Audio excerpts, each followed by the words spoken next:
Welcome to the perpendicular bisectors video from the straight line topic of higher maths. What we're going to look at today is just one skill, being able to find the equation of a perpendicular bisector of any 2 points. Okay, now I just want you to take a second and think about those two words, perpendicular bisectors. Okay, perpendicular we know that perpendicular means at right angles to. Bisect means to cut something perfectly in half. So if the perpendicular bisector is a line like this dotted line here that cuts the other line PQ exactly in half. Okay, so that's your midpoint and at right angles to. Okay, now I want you to do something a little bit different with this video. I want you to pause it now and I want you to try and find the equation of that dotted line. All I'm going to tell you is the definition of perpendicular bisector at right angles to that cuts it exactly in half, and I would like you to find the equation of that line. Okay, right, thank you. Now to go over that now, I'm just going to make that a little bit smaller at the side. Okay, we're looking for the equation of a line. We're looking for the equation of a dotted line here. Okay, now if you're looking for the equation of a line, you know you're going to have to use y minus b equals mx minus a. Okay, so that's what we're going to end with. We need to find the gradient and we need a point. Okay, now on that dotted line, we know neither. Okay, but we do have the tools to be able to figure that out. Now that point there, we know cuts it exactly in half, so that point there has to be the midpoint PQ. So let's call that, what is that? Let's not call it m's, too similar to the gradient. Let's call it R just now. Okay, so that point R there, nice easy, just the midpoint. So to get the midpoint, we just take an average of the x coordinates. We take an average of the y coordinates. Okay, we find the midpoint of each.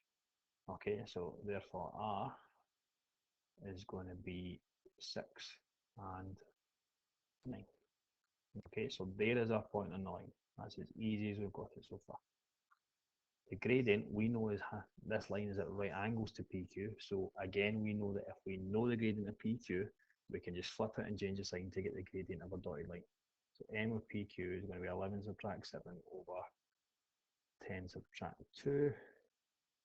So that's 4 over 8, so it's a half, which means the gradient of a perpendicular is negative 2 over 1, or just negative 2. And we know that's because a half times negative 2 gives us negative 1. So our gradient of the dotted line is negative 2. And then we're just doing the equation of a straight line. Y minus 9 is equal to negative 2, x minus 6. Break brackets, y minus 9 is equal to negative 2x plus 12. Add 9 to both sides, that's negative 2x plus 21. So the gradient of this dotted line is minus 2x plus 21. No new knowledge apart from that one definition, and all we need to do is just work with what we've got to get it. Okay, there's a little bit of a note for you. Pause it, copy. There's an example along with the recipe we've just done. Okay, PQ, obviously it's not going to be PQ, it's going to be AB in this case, but whatever that is, whatever is what you use. Let's see if you can find that perpendicular bisector. Again, pause it, give it a bash. Okay, so we need to find the midpoint first of all.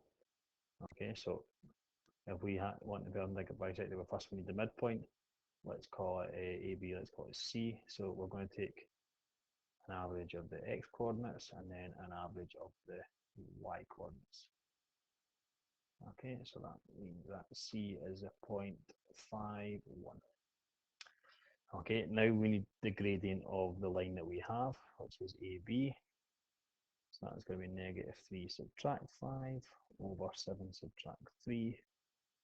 So that's going to be negative 2 this time.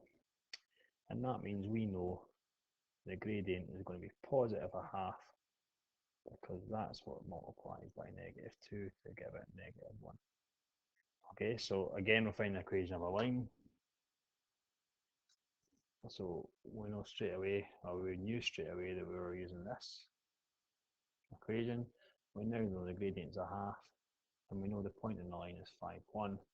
So y minus 1 is equal to a half x minus 5. Let's multiply everything by 2. So 2y minus 2 is equal to x minus 5.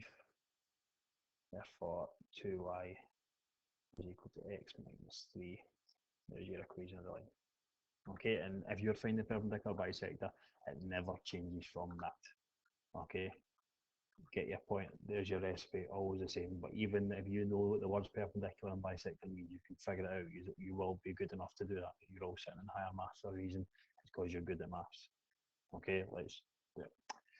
Okay, any issues, give me a shout. I'll give your teacher a shout. Thank you.